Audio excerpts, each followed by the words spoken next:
Good morning student, Hariom. Welcome to my class standard 8 subject Hindi. Subject Hindi में आज 7 chapter करेंगे part 2। Last time हमने part 1 किया था 7 चैप्टर सोच अपनी अपनी। पार्ट 1 में आपको मैंने क्वेश्चन आंसर 46 पेज नंबर के बारे में बताया था कि अंतरिक्ष की किस घटना से वैज्ञानिक उत्साहित है और मैच करना, रेखांकित खींचकर मैच करने के लिए बारे में बताया था और एक्सप्लेन की थी आपको फर्स्ट चैप्टर और 45 चैप्टर सोच अपनी अपनी, जिसमें क्वेश्चन नंबर 1 में दिया गया था कि चित्र को देखकर उसके बारे में आप लिखिए और क्या अंतर है। ओके, सेकंड में मैंने आपसे कहा था होमवर्क के लिए और क्वेश्चन भी था, गांव तथा नगर में क्या अंतर है और तुम्हें कौन सा रुचिकर लगता है कि इसके बारे में मैंने आपको बताया था। तो इसको मैं थोड़ा सा अभी एक्सप्लेन करती हूँ कि गांव में रुचिकर क्या है और कैसे है। ओके, फिर गांव के जीवन में क्या रहता है, सादगी रहता है। गांव के जीवन में सादगी रहता है और शहर के जीवन में थोड़ा सा अलग तरह से रहता है। किसी तरह की बनावट और तरक भरक नहीं होती। गांव में रहने वाले का सरलता से जीवन व्यतीत करता है, उनके पास ज़्यादा दिखावटी या तरक भरक वाले कोई चीज़ ऐसे नहीं रहते, लेकिन शहर वालों में ये गुण देखने को मिलता है। ओके, और उनके में लोग शांति से अपने अपने काम करते हैं। लोग क्या करते हैं, शांति से अपने अपने काम करते हैं, ज़्यादा किसी के बातों में इंटरफेयर नहीं करते हैं, अपने अपने आप में सीमित रहते हैं। ओके, और सबका एक दूसरे का मान सम्मान करते हैं। नदी, कुएं, नदी के पानी, कुएं के पानी पीने के काम में लेते हैं, काम करने के काम में लेते हैं, कपड़ा, खाना वगैरह के काम में आते रहते हैं। ओके, वे अपने खेतों का उगाया हुआ अनाज अपने घर में यूज करते हैं, खाते हैं और मार्केट में भी बेचते हैं ताकि उनका घर का लालन पालन और अपने बच्चों का, परिवार का देखभाल अच्छी तरह से कर सके। ओके, मैं आपको इसका ओवरव्यू बताती हूँ। और लोग कच्चे घरों में रहते हैं, साग सब्जियाँ उगाते हैं, उनसे उनको बहुत बेनिफिट होता है। जो मार्केट में महंगी सामान मिलती है वो घर का कुछ बात ही और है, तो वो बहुत संतुष्टि से रहते हैं और खाते हैं और आनंद से अपना जीवन व्यतीत करते हैं। नगर के जीवन में तरक भरक ज़्यादा रहता है। उन लोगों के जीवन में तरक भरक ज़्यादा रहता है, थोड़ा बनावटी भी काम दिखने को मिलता है, ओवर एक्टिंग भी थोड़ा होता है ज़्यादा। तो उनके लाइफ में लोग आधुनिक फैशनेबल के कपड़े पहनते हैं, हमारे गांव वाले सादगी से कपड़े पहनते हैं और शहर वाले थोड़ा फैशनेबल कपड़े पहनते हैं। फैशनेबल रहने का, उठने का, बोलने का ढंग थोड़ा हमारे गांव वालों से थोड़ा हटके होता है। ओके,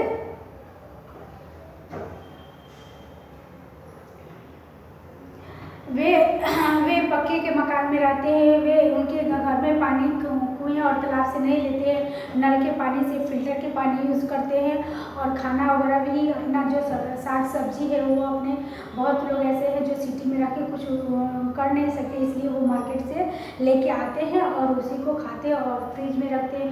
उससे हमारे फ्रिज के जो सब्जी निकलते हैं और खाते हैं, उससे हमारे शरीर को नुकसान भी पहुँचता है। लेकिन गाँव वालों का क्या, गाँव से खेत में से सब्जी लेके आए और तुरंत काटा और धोया, बनाया और फ्रेश सब्जी ताज़ा खा ले, उससे स्वास्थ्य भी अच्छा रहता है। ओके, तो नगर के जीवन में अनेक दोष है, फिर भी मुझे यहाँ के जीवन ही पसंद है। नगर के जीवन में अनेक दोष है, लेकिन फिर भी वहाँ के जीवन पसंद है, इसलिए कि सोच समझ थोड़ा फास्ट होता है, हर काम आगे सोचने की होती है और थोड़ा इंटेलिजेंट होते हैं, अलग तरह से उनकी शिक्षित और प्रगतिशील होते हैं। नगर में अच्छे स्कूल, कॉलेज, संस्थाएं, पुस्तकालय सभी सुविधा मिलती है, हॉस्पिटल वगैरह। तो जैसे हमें तुरंत तबीयत खराब हुआ तो इससे हमें ये फायदा होता है कि हम तुरंत डॉक्टर के पास जाके अपनी इलाज कर सकते हैं। और गांव में पहले आज के डेट में गांव में भी हर एक चीज़ की सुविधा दी गई है, ऐसा नहीं है कि नहीं है। आपके हॉस्पिटल, संस्था, अच्छे स्कूल, कॉलेज खुल गए हैं, बट पहले के ज़माने में इन सबों का थोड़ा उत्पादन कम था, उनका आविष्कार कम हुआ था, गाँव में कम बंद थे हॉस्पिटल, स्कूल, तो गांव वालों को थोड़ी मुश्किलें उठानी पड़ती थी। बट आज के डेट में गांव भी उसी के बराबर हो गया है जैसे हमारे शहर के। फिर भी गांव और नगर में डिफरेंस तो है ही, अंतर है ही। तो गांव में हमें सादगी और आनंद से जी सकते हैं। देखिए, सबसे बड़ी पेशेंस होती है।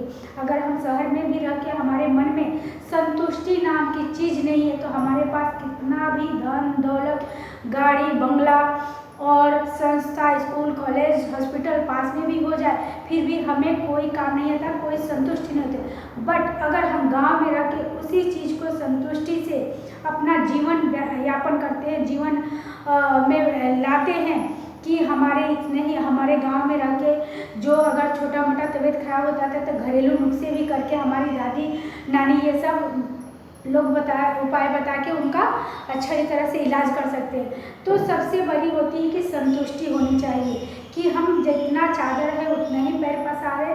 तो हमें कहीं भी शहर रहे या गांव रहे, देहात रहे या नगर में रहे, तो कभी भी मुश्किल का सामना नहीं करना पड़ेगा। तो हमारे गांव तथा नगर में क्या अंतर है, तुम्हें कौन कौन से रुचिकर लगता है, क्यों, है ना? रुचि तो अच्छा लगता है, गांव नगर की बात ही कुछ और है। बट अगर आपके पास संतुष्टि नाम का चीज़ है तो आप सब गुण संपन्न जहाँ हो वही अच्छे हो, उतने में खुश रहो और स्वस्थ रहो और अच्छे से जीवन यापन कर सकते हैं। ओके, चलिए अभी हम थर्ड क्वेश्चन में देखेंगे कि क्या तालाब का जल पीने के लिए योग्य है? क्या तालाब का जल पीने के योग्य है ना? क्या तालाब का जल पीने के योग्य है? यदि नहीं तो क्यों है? यदि नहीं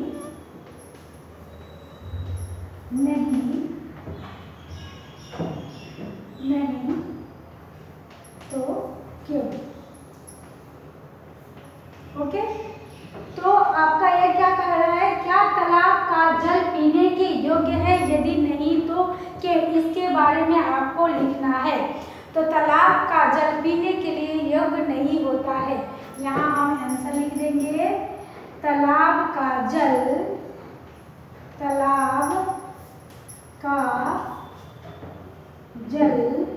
पीने के योग्य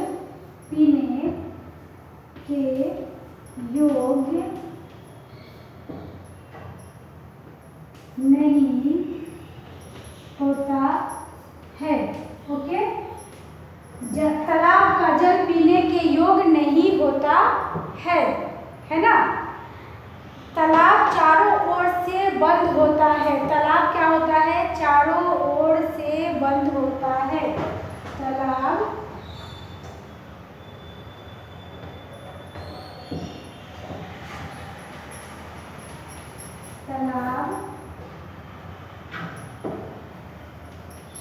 चारों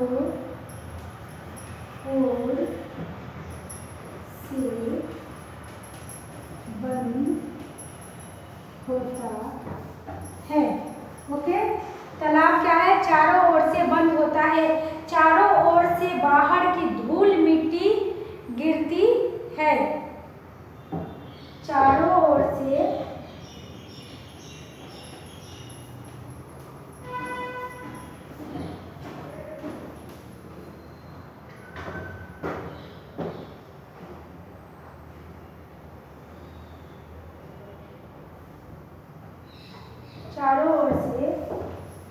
बाहर की धूल मिट्टी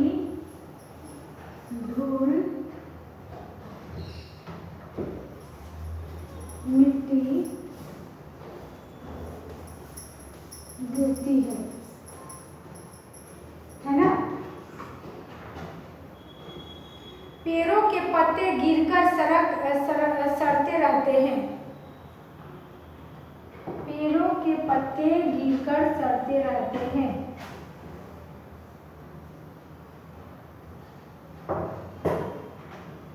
लोग तालाब के किनारे कपड़े धोते हैं। लोग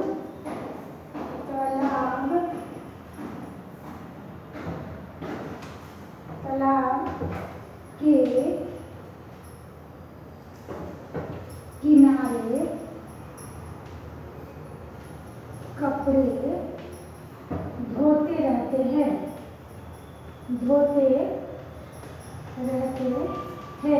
पेड़ से पत्ते गिरते हैं। ओके, क्या होते हैं? पेड़ से पत्ते गिरते रहते हैं, गिर कर सड़ जाते हैं। ओके, पेड़ से पत्ते गिर कर सड़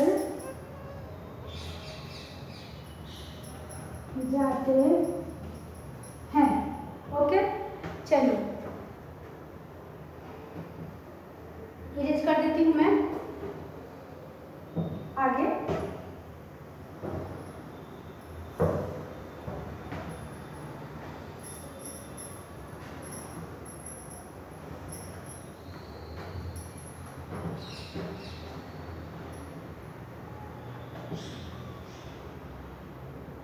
और जानवर नहाते हैं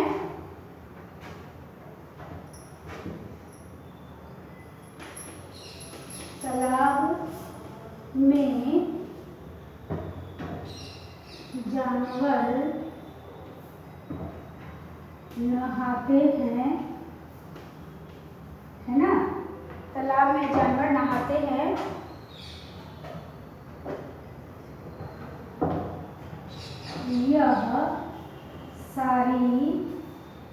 यह सारी गंदगी, है ना, गंदगी तालाब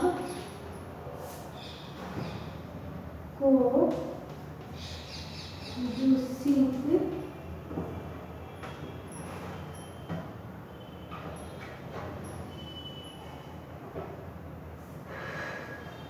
दूषित कर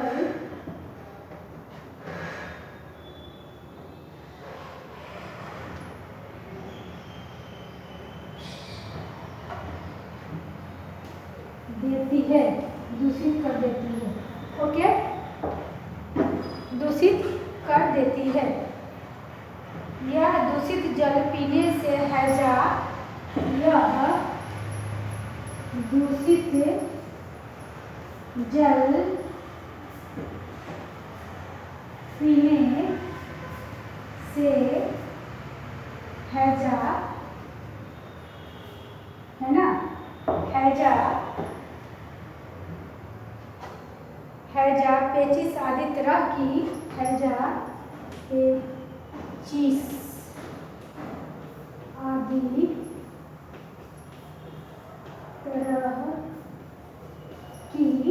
आदि तरह की जानलेवा बीमारियां होने की पूरी संभावना रहती है। तरह की जानलेवा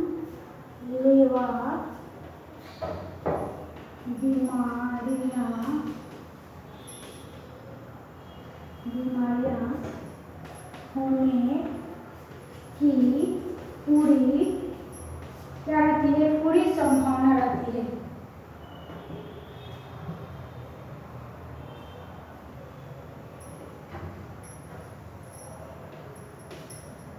पूरी संभावना रहती है ना? चलिए मैं रिपीट कर देती हूँ एक बार वहां से अगेन। हाँ, संभावना रहती है, इसलिए तालाब जल पीने के योग्य नहीं होता। इसलिए तालाब का जल पीने के योग्य नहीं होता है। जल पीने के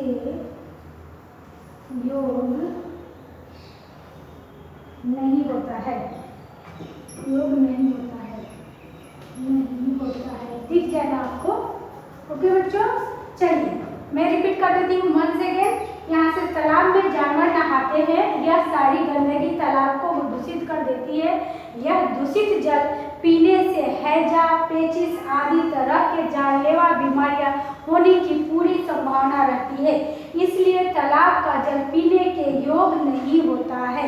ओके, अंडरस्टैंड? चलिए इरेज करती हूँ। आपका ये थर्ड क्वेश्चन हो गया है।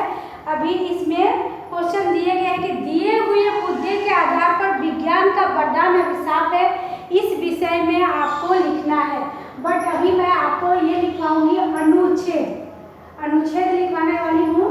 तो आप अनुच्छेद में लिखेंगे जल का महत्व, है ना, जल हमारे लिए कितना महत्वपूर्ण है और जल ही हमारे लिए जीवन है। तो आपके लिए चलिए अपनी नोट निकाल लीजिए और आगे नोट में लिखेंगे आप अनुच्छेद लेखन।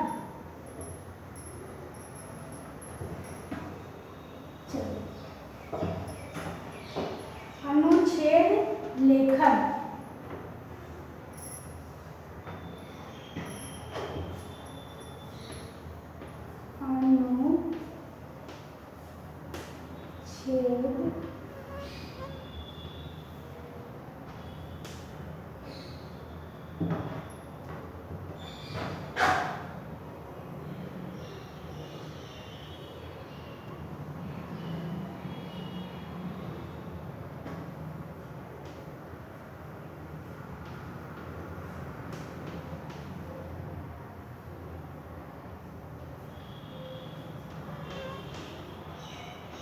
लेखन। ओके, अब ये हम लिखेंगे, क्या लिखेंगे, अनुच्छेद लेखन। अनुच्छेद लेखन में क्या टॉपिक है इसका, है ना, जल की महत्ता, जल के महत्व। अनुच्छेद लेखन में हम क्या लिखेंगे, जल के महत्व। अनुच्छेद के लिए कुछ ये क्या है, किसी विचार या, अनुच्छेद लेखन क्या है बेटा, किसी विचार या भाव की, है ना, किसी विचार या भाव के व्यक्त करने हेतु संगठित संतुष्टि, है ना, सुगठित वाक्य समूह को, किसी भी वाक्य सुगठित वाक्य समूह को, जो समूह को अनुच्छेद के नाम से पुकारा जाता है। क्या होता है, उसके संगठित नाम के समूह को अनुच्छेद के नाम से पुकारा जाता है। इसमें सभी वाक्य सार्थक होते हैं, इसमें सभी वाक्य सार्थक होते हैं। एक ही पैराग्राफ में अपने विचारों को प्रस्तुत किया जाता है। क्या किया जाता है, अनुच्छेद है तो एक ही पैराग्राफ में उसके अपने विचार जो है उसके बारे में हम व्यतीत करते हैं और लिख देते हैं। इसको क्या बोलते हैं हम, अपने विचारों को प्रस्तुत किया जाता है। ये लगभग 80 से 100 शब्दों की में होता है और एक ही पैराग्राफ में अपने सारे विचार हम लिख सकते हैं। तो 80 से 100 यानी कि 80 to 100 ओके शब्दों में लिख सकते हैं। तो हम इसका क्या टॉपिक लेंगे, जल का महत्व, जल का महत्व। यहाँ लिखेंगे जल का महत्व। ओके, ये आपका अनुच्छेद का टॉपिक है, जल का महत्व। हम इसके बारे में लिखेंगे। ओके, चलिए, एक समय था, नोट में लिख दीजिए,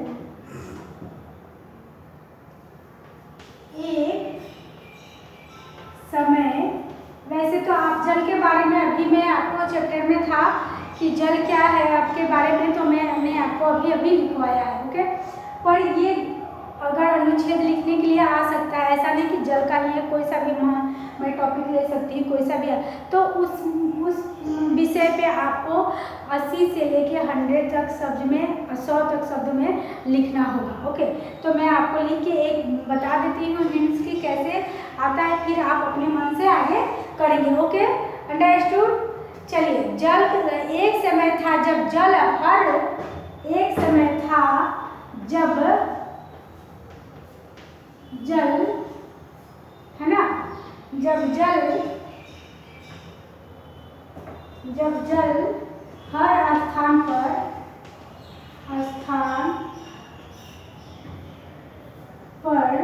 मिल जाता था। ओके, एक समय था जब हर स्थान पर जल मिल जाता था। ओके, लिख लीजिए। मिल जाता। इसको कोई महत्व नहीं दिया जाता था। इसको क्या दिया जाता था? इसको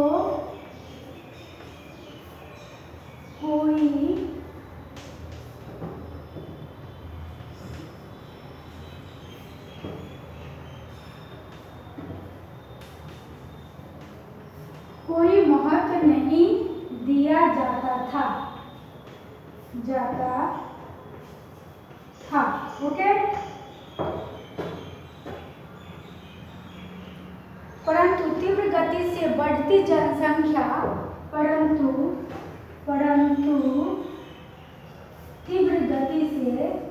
तीव्र गति से बढ़ती जनसंख्या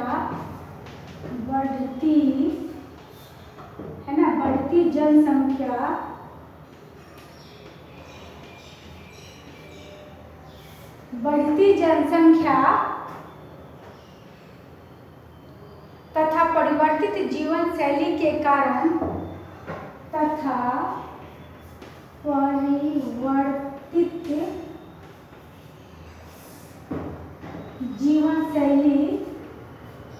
जीवन शैली के कारण शैली ल है, आपको नहीं समझ में आएगा, ठीक से लिख देती हूँ। शैली के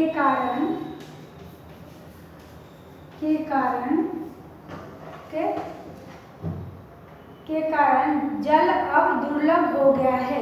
के कारण जल अब दुर्लभ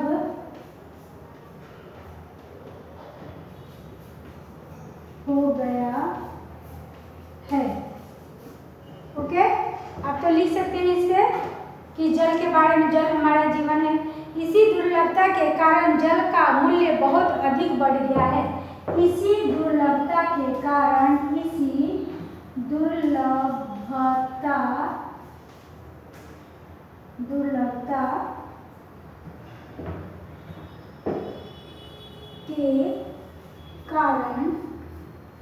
है ना, दिख रहा है इससे, कारण जल का मूल्य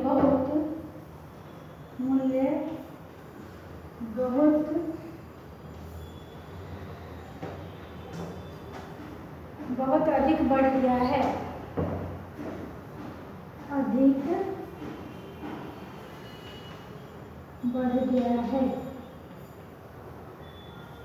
ओके, अधिक बढ़ गया है। अब आगे लिखेंगे इसमें, अब जल की मांग सिंचाई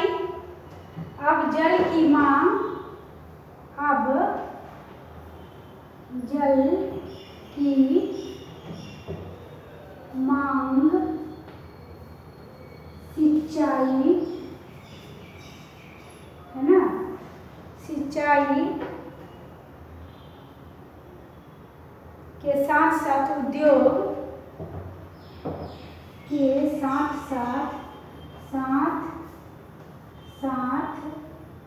है ना,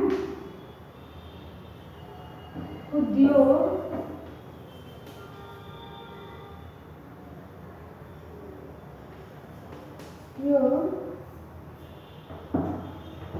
साथ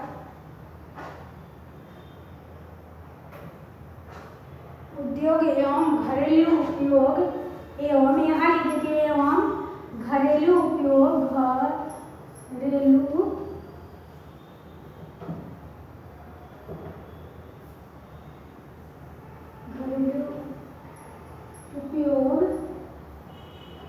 घरेलू उपयोग के लिए भी बढ़ गई है। घरेलू उपयोग के लिए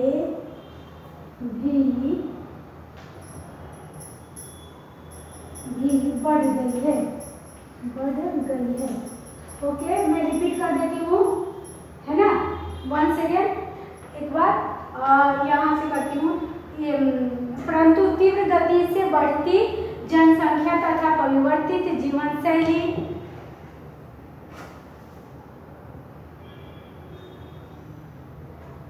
परिवर्तित जीवन शैली,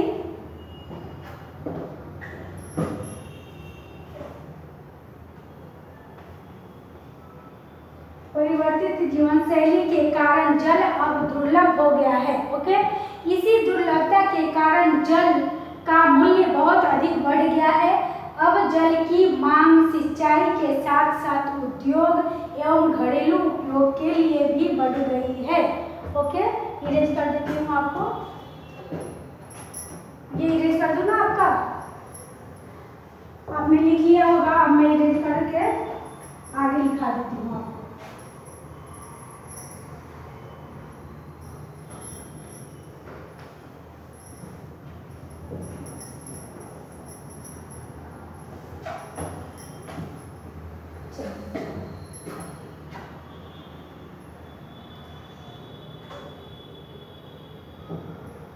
देखिए, जल एक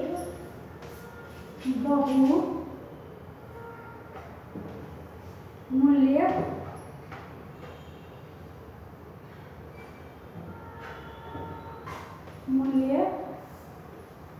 संसाधन है ना, संसाधन बन गया है,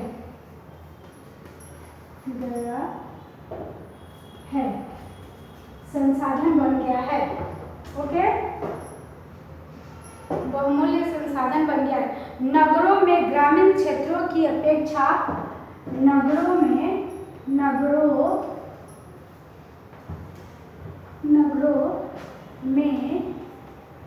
ग्रामीण, है ना,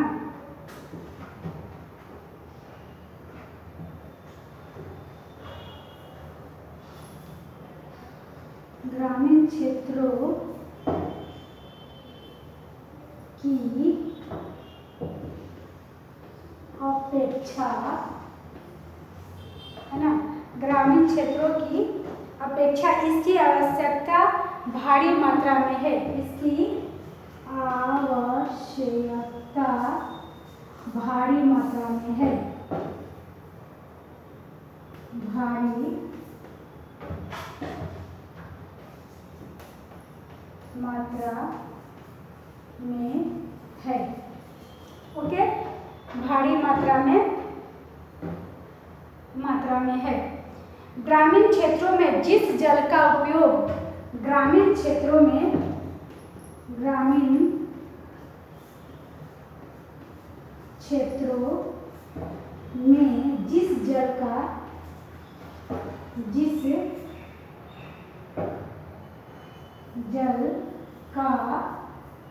जिस जल का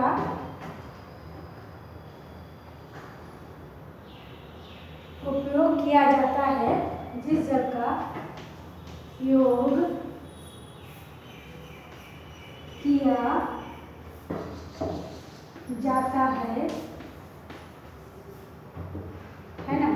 किया जाता है, उसमें कई दूषित पदार्थ पाए जाते हैं। किया जाता है, उसमें कई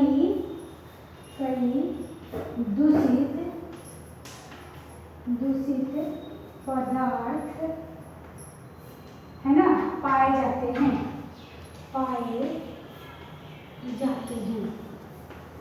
ओके, पाए जाते हैं। अतः जल को स्वच्छ करने की व्यवस्था होनी चाहिए। अतः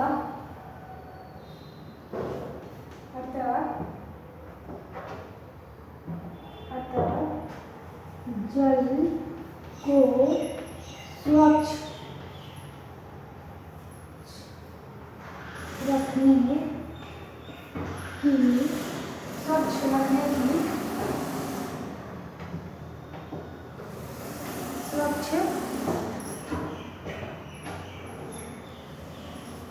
करने की व्यवस्था होनी चाहिए। स्वच्छ करने की व्यवस्था होनी चाहिए। ओके, जल ही जीवन है।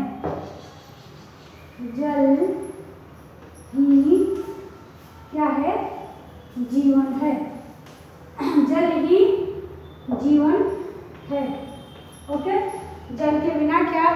चलिए, ये आपका कंप्लीट हो गया अनुच्छेद लेखन। जल का महत्व, जल ही जीवन है। एक बार फिर से रिपीट कर, जल एक बहुमूल्य संसाधन बन गया है।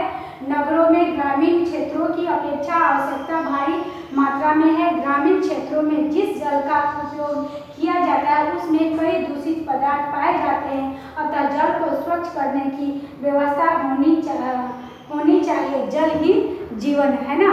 गांव के जल में कुएं तालाब से हम अगर यूज करते हैं तो उससे हमें कई तरह के बीमारी हो सकती है, हैजा, पेचिस वगैरह, है ना। अगर हम अच्छा फिल्टर, अच्छा जल पिएंगे और इस्तेमाल करेंगे तो हमारा शरीर भी स्वस्थ रहेगा। ओके बच्चों, तो जल ही जीवन है घर में। ओके, आज के लिए बस इतना ही। स्वस्थ रहिए, खुश रहिए, घर में रहिए, और जल ही जीवन है। जल हमारे लिए बहुत ही उपयोगी चीज़ है, इसलिए इस पर खास बातों पे ध्यान रखना। Okay, Hariom, thank you.